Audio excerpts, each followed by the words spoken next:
Glória, glória a Deus, glória, glória a Deus. Deus de poder, Deus da glória, só o Senhor merece toda a nossa adoração, todo o nosso louvor, Pai. Muito boa tarde, amado ouvinte da Rádio Cultura Gospel. Aqui é o pastor Cláudio Guerra, falando de Vila Velha, do estado do Espírito Santo, do nosso querido e amado Brasil. Eu saúdo a todos com a paz, com a graça do Senhor Jesus. Alegre, porque até aqui o Senhor nos trouxe. E aquela paz, aquela alegria, aquela certeza do amanhã, que eu gosto de dividir com meus amados irmãos, é a certeza que Jesus vive e por Ele viver eu posso crer no amanhã. Aleluia, Senhor. Meus irmãos, que bom estar com vocês nessa tarde, falando do amor de Cristo, do plano de salvação que Ele tem para nós. Eu quero compartilhar com meus amados o Evangelho de Cristo que escreve João, capítulo 4, nos fala da mulher samaritana. Eu quero ler apenas o versículo 23 para nós vermos o que o Pai tem para nós nessa tarde, para nosso alimento espiritual. A palavra de Deus diz assim: mas a hora vem, e agora é, em que os verdadeiros adoradores adorarão o Pai em espírito e em verdade, porque o Pai procura os tais que assim o adorem. Pai amado, a palavra é do Senhor. Eu sou teu instrumento, pela tua misericórdia, me use conforme a tua soberana vontade, Pai, em nome de Jesus. Amém, Senhor, amém. Meus amados irmãos, Jesus, no início de seu ministério aqui terreno, ia de aldeia em aldeia, vendo e percebendo o que o povo necessitava. Esse é um exemplo que nós deveríamos seguir, né? Estar indo, não ficando entre quatro paredes, pregando para as mesmas pessoas. Não, nós temos que sair dessas quatro paredes, do conforto, e buscar fazer o que Jesus fazia. É um exemplo. No versículo 3 do capítulo 4, diz assim: deixou a Judéia e foi outra vez para a Galiléia. Interessante que a rota usada pelos judeus era seguindo o vale do Rio Jordão pelo norte. Eles evitavam, irmão, que eles tinham uma diferença, uma rixa enorme com os samaritanos. Então eles evitavam passar em Samaria. Por isso que eles iam pelo norte do Rio Jordão. Mas Jesus, sabedor disso, faz esse percurso, porque era necessário passar por Samaria. Era necessário passar por Samaria, que a palavra tem que ser pregada a toda criatura, não, sem acepção de pessoas. Jesus veio para salvar aquilo que está perdido, ele veio salvar a humanidade, não só um povo, não. Ele precisava ali, naquele local onde havia essa divergência em Samaria, se revelar como Messias. Era necessário passar por Samaria para a quebra dos preconceitos, irmãos, a fim de atingir a alma e salvá-la, redimi-la. E assim também nós temos que fazê-lo. Olha bem, nós queremos, voltando aquilo de pregar em quatro paredes, olha quanto lugar está precisando de pregar, de ouvir uma palavra, mesmo numa visita, né? Ir numa casa, levar a palavra do Senhor, ir num presídio, irmão, lugar de sofrimento, irmão, que precisa tanto da presença. O Senhor fala: você não foi, visitou quando eu estava preso, porque Por que que ele fala isso? Porque nós temos que olhar essas pessoas também, porque ali pode sair um vaso usado pelo Senhor. As favelas, hoje não pode falar favela não, né? É errado, né? Tem que falar periferia, né? Então na periferia também as pessoas não querem ir, querem estar naqueles lugares de destaque, né? Lugar bom. Nós temos que fazer igual Jesus. Jesus deu exemplo, irmão. Vá, te deixa o comodismo em casa e vê a autoridade do Senhor e saia pregando a palavra. Usa todos os meios necessários. Se não pode sair igual agora com esse momento excepcional que estamos vivendo, não podemos sair, arruma um jeito de pregar a palavra. Mas é a palavra que tem que ser pregada, é o Evangelho do Senhor. Pois bem, no versículo 4 do capítulo 4, Jesus se revela como Messias. Era necessário, irmão, passar por Samaria para a quebra daqueles preconceitos, que nós hoje mesmo no nosso meio, irmão, temos muito preconceito. Olha bem, se chega uma pessoa assim, humildezinha, senta lá atrás. Agora se chega uma pessoa, um homem de gravata, um político, é chamado lá para frente. Olha bem a acepção de pessoas que estão fazendo. Pois bem, chegando a Samaria, a palavra nos relata que Jesus se assenta junto à fonte. Isso aqui está tipificando o lugar onde se recebe a bênção, a água da vida, o refrigério, Jesus. No versículo 7 do mesmo capítulo 4, aí veio a mulher samaritana. E ali, naquela hora, naquele momento, tudo tem seu tempo, o tempo de Deus, começa a dialogar, essa mulher começa a dialogar. Aliás, Jesus começa a dialogar com essa mulher. A mulher estranhou, porque como é que um judeu estava falando com a samaritana? Jesus conhecia o propósito que tinha para aquela mulher, salvação, igual ele tem para cada um de nós. Ele quer salvar todos nós.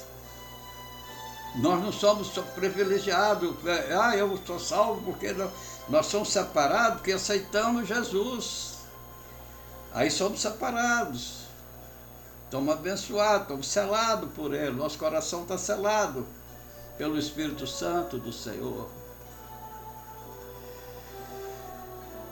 Aí, o que acontece?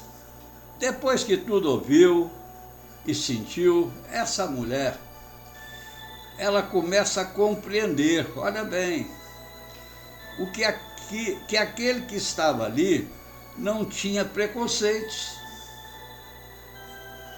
com raça, com posição social, nem aponta os seus pecados, mas é conhecedor de todas as coisas. Quando ela falou, olha bem, vamos trazer para nós. Quando ela fala ali que teve 5 maridos, se fosse o pastor menos espiritualizado, conhecedor da palavra, ia falar, você é uma promíscua, né? Poxa, 5 homens, 5 casamentos, que isso? Não pode. Jesus não criticou a mulher. Isso nos ensina que nós somos muito legalistas. A maioria dos pastores, nós nos tornamos legalistas. E nós estamos no período da graça, da salvação, do amor. Jesus nos dá esse exemplo com a mulher que pega em adultério. E a única coisa que ele não cobrou dela nada, ele só disse, vá e não peques mais. E aqui, quando essa mulher samaritana fala que teve 5 maridos, ele não critica ela.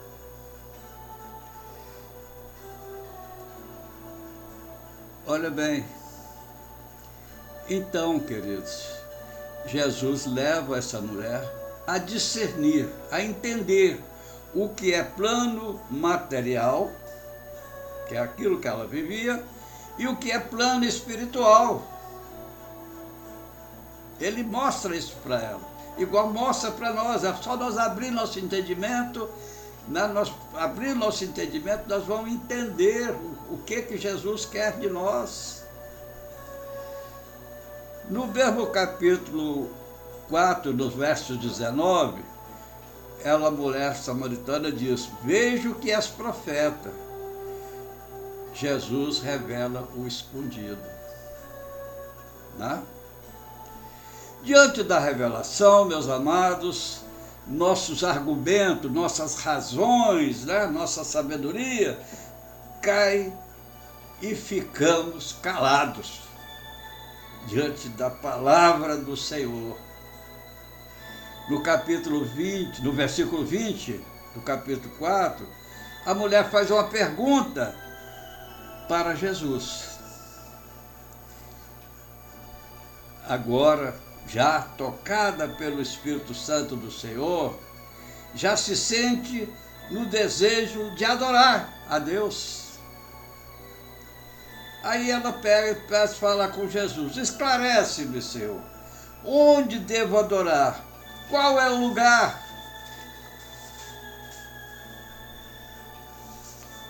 Aí as perguntas que nós vemos muitas vezes: qual a religião certa? O que religião mata, meu irmão? Nós somos cristãos, seguidores de Cristo.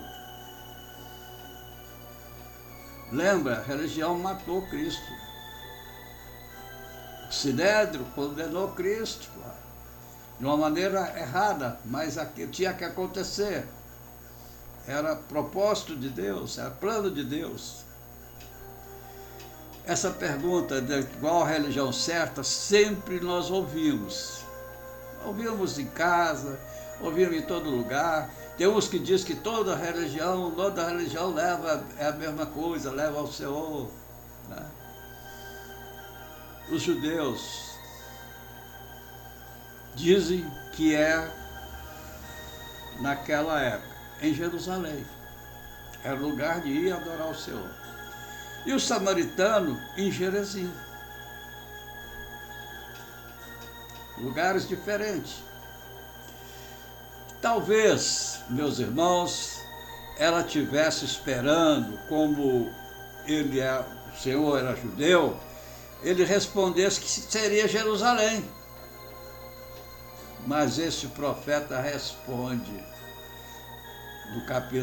do mesmo capítulo 4, versos 21, mas a hora vem, e agora é, em que os verdadeiros adoradores adorarão o Pai em espírito e em verdade, porque o Pai procura tais que assim o adorem. O Senhor quer verdadeiros adoradores. A verdadeira adoração, amados, acontece onde quer que estejamos. Nós temos que estar vivendo em espírito e em verdade. Aonde estiver, nós adoramos o Senhor.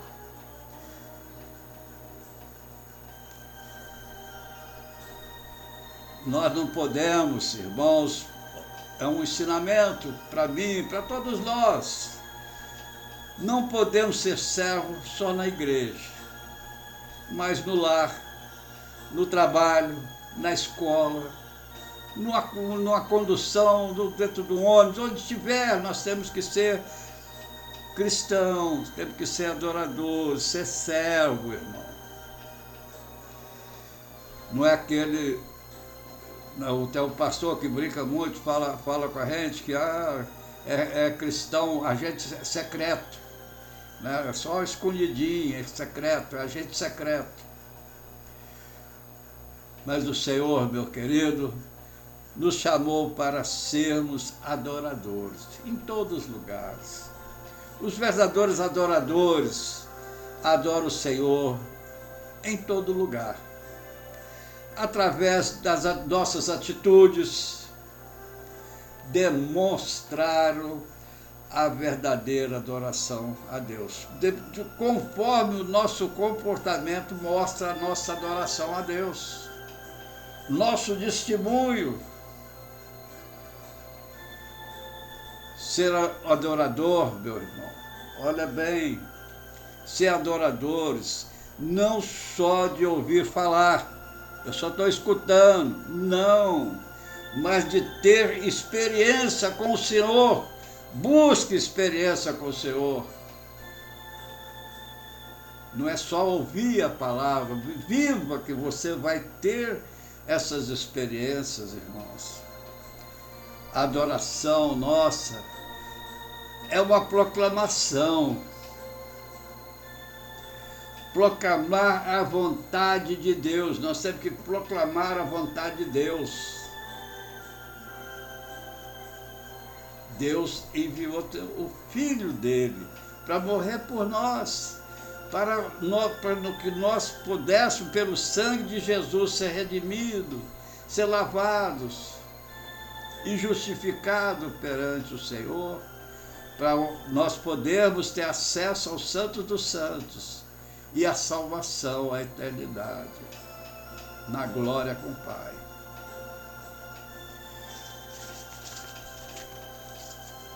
O Senhor quer de nós a verdadeira adoração. E em todo lugar. Nós temos que ter cristão, servo em todo lugar. Não é só dentro da igreja, não. Agora vem um alerta para nós, para mim, para todos nós. Os sacerdotes, naquela época, os arautos, se vestiam de linho fino, que significava pureza, santificação, para poder estar falando e comunicando com o Pai. Hoje nós somos adoradores em espírito e verdade, e para sermos esses verdadeiros adoradores, nós devemos santificar as nossas vidas, irmãos. Estar limpo, sem pecado, com as vestes limpas.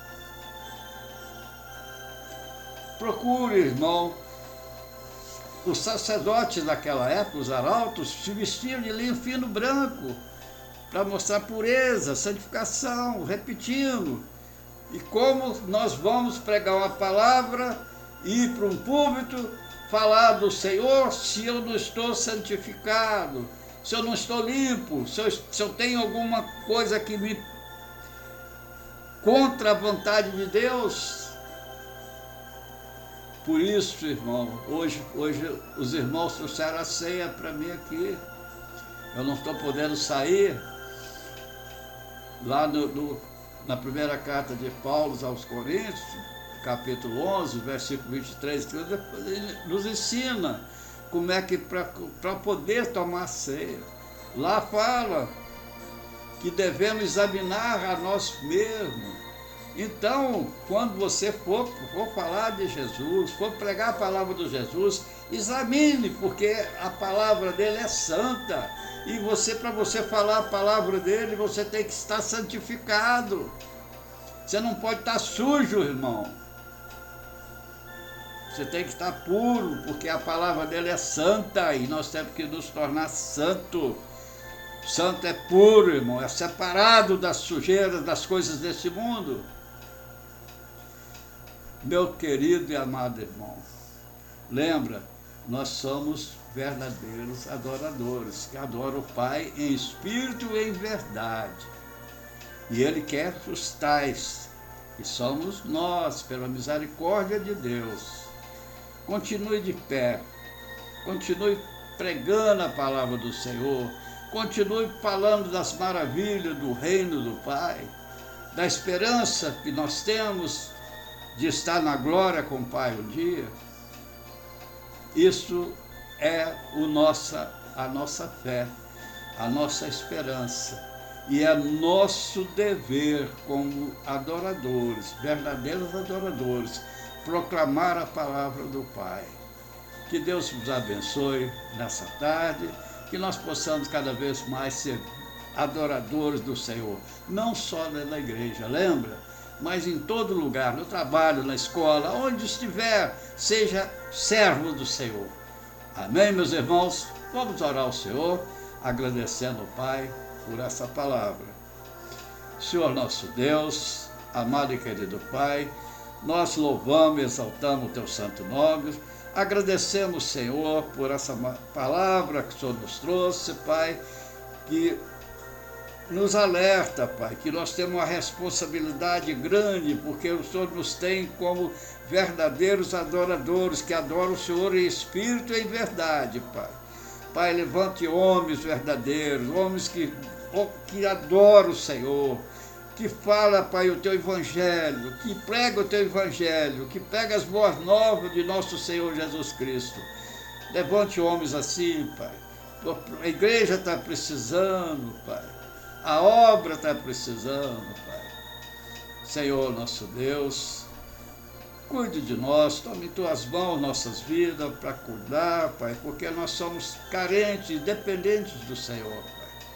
Somos pequenos, frágeis, Pai, mas no Senhor nós nos tornamos fortes pelo sangue de Jesus, nos tornamos vitoriosos, Pai, e mais que vitoriosos. Por isso nós Te louvamos e Te exaltamos pelo Teu amor por nós, Pai. Pai, como sempre eu peço pela família, Pai. Abençoe nossa família, abençoe, Pai, a nossa casa. Acampa os Teus anjos ali, para guardá-la contra os possíveis ataques dos inimigos, Pai. Pai, eu peço ao Senhor, nessa tarde, que o Senhor esteja visitando os hospitais, Pai, levando cura, Pai, levando esperança para aqueles que estão desesperançados, Pai. Eu tenho um irmão que amanhã vai fazer, meu irmão Dedê, Adegazito, né, que nós chamamos de Dedê, que vai fazer uma cirurgia, né, ele já idoso, com 80 e poucos anos, é de risco, Pai. Eu peço que tome nas mãos dele, tome nas mãos do Senhor, Pai. Cuide dele, Pai. Nos dê a alegria de tudo sair bem, e que ele possa alegrar a família dele mais um tempo, Pai, pela misericórdia do Senhor. Pai amado, pedimos ao Senhor pela nossa nação brasileira, Pai. Nossa nação passa por tempos difíceis, como toda a humanidade está passando, Pai. Mas aqui é uma maneira especial, Pai. Nosso povo é um povo temente ao Senhor. Está faltando, Pai, liderança, Pai. Está faltando, Pai, pessoas, levantar homens que falem o Evangelho do Senhor, que sejam pregadores verdadeiros, Pai, buscando o Senhor. Nada de mim, Pai, eu não sou nada, sou pequeno, Pai. Mas levante homens, Pai, homens jovens que possam fazer missão, que possam percorrer esse Brasil todo, levando o verdadeiro Evangelho do Senhor, para que haja um grande avivamento em nossa pátria, Pai, para que almas sejam resgatadas e salvas, Pai. Pai, livra-nos, Pai, desse vírus livra-nos dessa peste que está assolando a nossa terra, Pai. Livra-nos, Pai. E que o Senhor, com a vitória que o Senhor tem nas mãos para entregar para nosso povo, Pai, seja breve, Pai. Em nome do Senhor Jesus, nós te pedimos, Pai. Clamamos ao Senhor pelas tuas misericórdias. Tenha misericórdia, Pai. Pedimos misericórdia, misericórdia, Pai, do nosso povo. Amém, Pai. Amém, Senhor. Amém. Pois é, meus irmãos, ficamos por aqui e desejo a todos um final, hoje já é o final de domingo, né? Mas que a semana que se inicia seja de bênçãos na vida de todos os meus amados. E um convite, né? Todo dia, enquanto Deus me der fôlego de vida, vamos estar às 9 horas e depois às 14 horas. Então amanhã você está convidado. Vamos ouvir uma palavra para começar o dia já alimentado espiritualmente. Eu já estou muito alegre que trouxeram a ceia para mim. A ceia da igreja foi a semana passada, mas estava chovendo muito. não puderam trazer, mas hoje trouxe, eu estou cheio, cheio, glória a Deus, alegre, irmão, porque o alimento veio para mim na minha casa, aleluia. A misericórdia de Deus é muito grande, irmãos. Nós só temos que agradecer esse Deus maravilhoso, o qual nós servimos. Que Deus abençoe a todos. Fica aqui um abraço fraternal, meus irmãos, e até amanhã, às 9 horas, se Deus assim o permitir. Amém, meus irmãos? Fiquem na paz todos, hein?